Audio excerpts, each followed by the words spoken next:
Promesse biblique du jour. Bonjour à tous.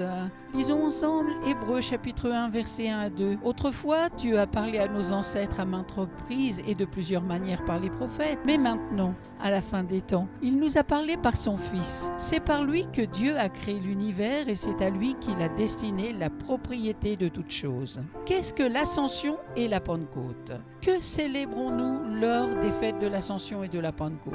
Plus qu'un simple jour férié, voire un pont, la fête chrétienne de l'Ascension célèbre l'élévation de Jésus-Christ au ciel 40 jours après sa résurrection marquée par Pâques. C'est aussi la promesse de la venue du Saint-Esprit et de la formation de l'Église que nous célébrons à l'occasion de la fête de la Pentecôte. Voyons l'étymologie. Étymologiquement, Ascension vient du substantif latin ascensio qui signifie monter. Pentecôte vient quant à lui du grec ancien Pentecosté émera qui signifie 50e jour.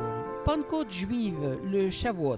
Tout comme Pâques, la Pentecôte est originellement une fête juive, célébrée 50 jours après cette première fête. Celle-ci est nommée Shavuot. Originellement, dans le calendrier agricole, Shavuot est la célébration du début de la moisson. On offre alors à Dieu les prémices de ses récoltes. Peu à peu, cette célébration fut également associée au souvenir de la transmission des tables de la loi à Moïse, 50 jours après la sortie d'Égypte, et devint une fête de l'Alliance ancienne entre le Seigneur et son peuple. Quelle est la relation entre le Shavuot et la Pentecôte? Tout comme le Shavuot, la Pentecôte marque symboliquement le début de la moisson, Jésus étant retourné au ciel.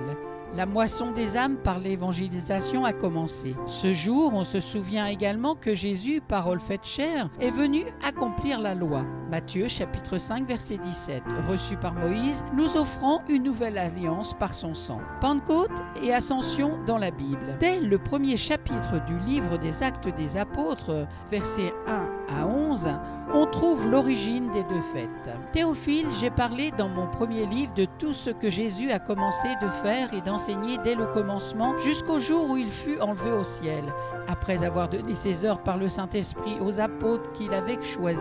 Après qu'il eut souffert, il leur apparut vivant et leur en donna plusieurs preuves, se montrant à eux pendant 40 jours et parlant des choses qui concernent le royaume de Dieu. Comme il se trouvait avec eux, il leur recommanda de ne pas s'éloigner de Jérusalem, mais d'attendre ce que le Père avait promis. Ce que je vous ai annoncé, leur dit-il, car Jean a baptisé d'eau, mais vous, dans peu de jours, vous serez baptisés du Saint-Esprit. Alors les apôtres réunis lui demandèrent, « Seigneur, est-ce en ce temps que tu rétabliras le royaume d'Israël ?» Il leur répondit, « Ce n'est pas à vous de connaître les temps ou les moments que le Père a fixés de sa propre autorité, mais vous recevrez une puissance, le Saint-Esprit survenant sur vous, et vous serez mes témoins à Jérusalem, dans toute la Judée, dans toute la Samarie et jusqu'aux extrémités de la terre. » Après avoir dit cela, il fut élevé pendant qu'ils le regardaient et une nuée le déroba à leurs yeux. Et comme ils avaient les regards fixés vers le ciel pendant qu'ils s'en allaient, voici deux hommes vêtus de blanc leur apparurent et dirent, « Hommes galiléens, pourquoi vous arrêtez-vous à regarder au ciel? Ce Jésus qui a été enlevé au ciel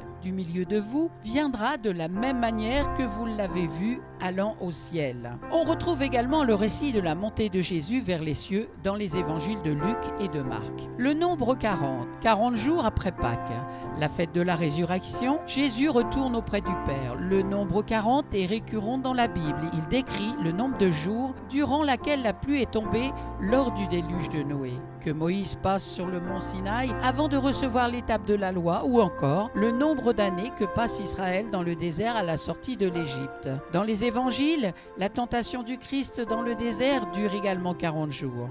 Cette durée symbolise généralement un temps d'attente, d'épreuve ou de préparation. La conclusion, ce Jésus qui a été enlevé au ciel au milieu de vous en redescendra un jour de la même manière que vous l'avez vu y monter. Alors, nous sommes dans les derniers temps de la moisson. Jésus s'apprête à revenir chercher les siens. Serons-nous prêts? Tout cela, bien sûr, vous pouvez le lire dans le livre des Actes, chapitre 1, versets 10 à 11. Merci d'avoir pris du temps pour écouter Promesse biblique du jour qui avait pour thème « Qu'est-ce que l'Ascension et la Pentecôte ?» Je vous souhaite bon courage pour poursuivre la méditation de la parole de Dieu afin que votre foi puisse grandir, car la foi vient de ce que l'on entend et ce que l'on entend vient de la parole de Dieu. Je vous souhaite bon courage et je vous dis à très bientôt.